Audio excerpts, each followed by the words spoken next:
So, GameInformer's coverage of Marvel Spider-Man finished a little while ago, and in the time since then, I've been thinking about how the story is shaping up. So I've developed my theory just a little bit further and also chucked in some other random tidbits of information and given my 2 cents on them. Some good and some not as good. So let's jump in and find out how I think this game is shaping up.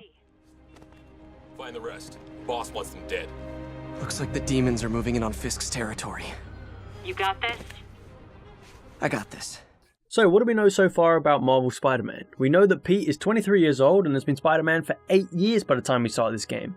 He's a much more experienced Spider-Man than we're typically used to, as there is no origin story this time around. We also know that he works as a scientist, but we don't know where, and Brian Intihar says that we won't find out until we play the game for ourselves. Although it's highly likely that he'll be working at Horizon Labs, which would explain how he's able to build all of these new suits and gadgets for his other job. Speaking of that other job, it's likely that the Kingpin has been his greatest adversary for the duration of his crime-fighting career, and now he's finally put him behind bars. To do this, he's probably had a lot of help from MJ. In this story, she's an investigative journalist, and I bet she works for the Daily Bugle, and I think that she may even appear on J. Jonah Jameson's podcast, Just the Facts, from time to time. It would make sense. Why else would Pete want to constantly listen to Jonah talk trash about him all day? At the time of the game, Pete and MJ haven't talked for 6 months, and judging by the way that Pete looks at her, he's still definitely hopelessly in love with her. So listening to a podcast hosted by a man that does nothing but slander the good name of Spider-Man just so he can potentially hear her voice sounds exactly like the kind of hopeless love life we've grown to expect from the web-swinger.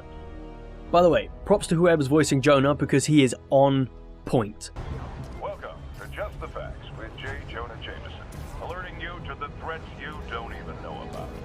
MJ is also a playable character for select missions in the game. I expect that much of it will be reconnaissance journalism, and I think that for some sections we'll be switching back and forth between Spidey and MJ. For example, MJ needs to get somewhere, but there's a goon in the way. Switch to Spidey, take him out, and switch back. There are sections where we'll get to take a break from the action and play as the man behind the mask as well. The only bit of this that we've seen so far is during the PGW trailer, when Pete is walking around the feast shelter. Brian Intihar did confirm, however, that we wouldn't be playing as Peter Parker in any free roam capacity. Oh, good! I've never understood why people want to free roam as Peter Parker. Do you realise how boring that would be? Walk down the street, get bored of walking down the street almost immediately, and then run into the nearest alleyway to change into costume anyway. Do you understand that the ultimate goal of that experience is just to change back into the costume?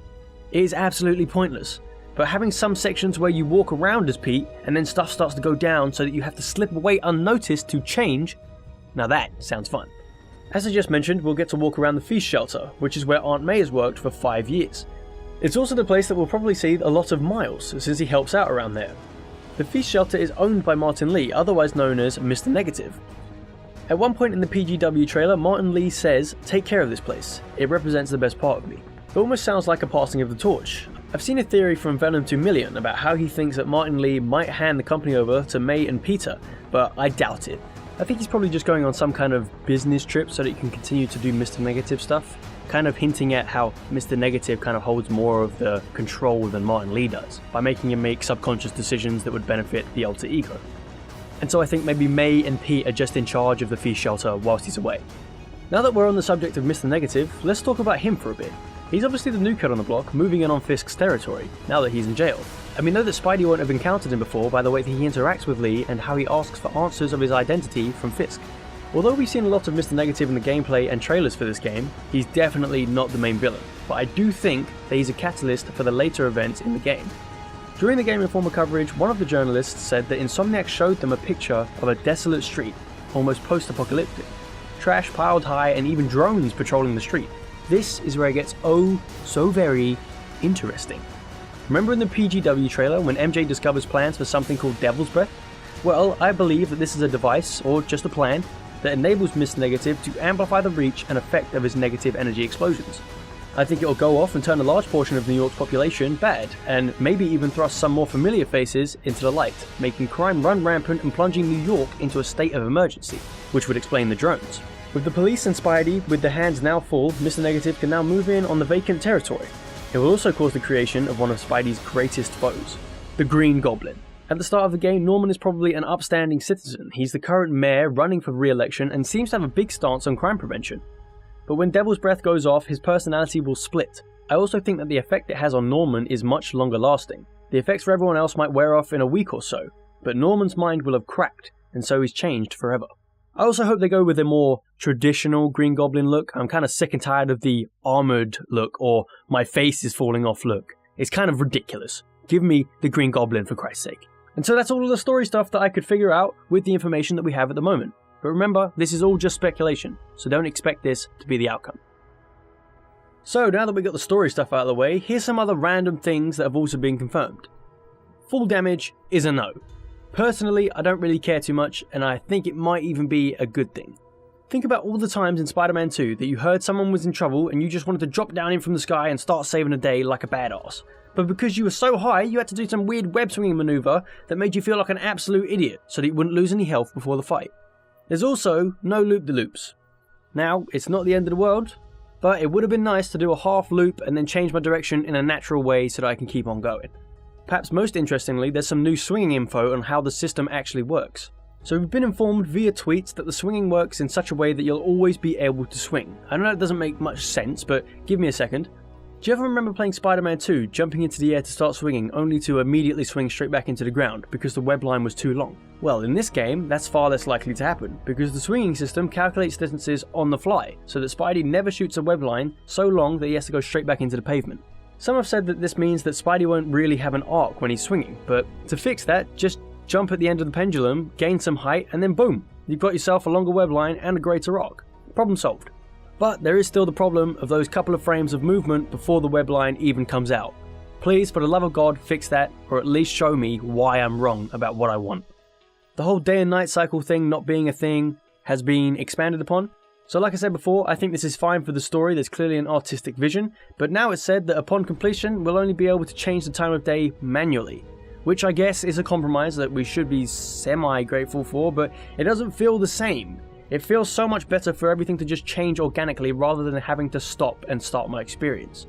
I honestly can't see why we can't have both. Again, this isn't the end of the world, but it would be a nice feature to add. Let's talk about Miles Morales gameplay. Brian Intihar keeps saying that this is a Peter Parker story, which honestly means nothing to me. He's obviously lying, which I honestly think is a good thing. If it's meant to be a surprise, then please, for the love of God, lie to my face. I want to be surprised. But back to the whole, this is a Peter Parker story thing. You can have a game that's all about Pete, but still get to play as Miles. I mean, hell, we're already playing as MJ. Does that mean that this isn't a Peter Parker story anymore? Of course not, that's ridiculous. We'll probably play as Miles at some point. I'll bet the sole of my foot on it. Why the soul, you may ask? Because it's the only soul I can live without. Moving on. Side missions. We know about the petty crimes and how they evolve throughout the game. We've also got the backpack missions where we get to uncover more about this Spidey's coming of age over the last years. There's also missions where we'll be checking in on some of Oscorp's stuff for Harry whilst he's out of town. And of course, there's Black Cat missions. Grrr. Stop it. Get some help. But I bet there's still loads more that we haven't been told about yet. The suit DLC. Brian Intihar has said that all suits will eventually be available to everyone, although it isn't clear if all of these suits will be unlockable in the game and pre-orderers will just get immediate access, or if some will have to be purchased at a later date. The latter does seem quite likely, however, with Battlefront 2's controversies about extra content and paying, it doesn't look like a very glamorous thing at the moment to have extra content for your game, so we'll have to wait and see for that one. We've also found out that you're stuck to the main island of Manhattan. This isn't really a problem for me. From what we've seen, the world looks pretty massive anyway. It's also probably a form of planned obsolescence. Think about it. Spider-Man only ever really exists in New York, so how is Insomniac supposed to make you feel excited about the next game if they just give you everything for this one? Maybe future games will expand out to parts of Queens, maybe Brooklyn, or maybe Spidey will be thrust into a completely new area. Maybe even do a little bit of globe-trotting. Who knows? The next game will probably be on the PS5 anyway, so being limited to Manhattan for now isn't really a problem since the next system will probably allow for a much larger room for expansion.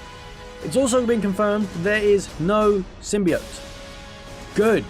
I am so sick and tired of Venom in these games. Don't get me wrong, I love Venom. He's a great character. I love the symbiote. I love symbiote apocalypses. It's all so awesome and cool. However, it's all we've got. Spider-Man has one of the best rogues galleries of all time, second only to Batman. So can we please have a story with the other villains? Can we not have another situation like Arkham where it's literally just the Joker every single time? However, after looking at this art for Venom, I kind of really want him back, like right friggin' now. But I digress. So, What did I think about the Game Informer coverage overall? I thought it was good. It's definitely got me hyped about the game again, although that wasn't very difficult to begin with, and without giving away too much more of the story.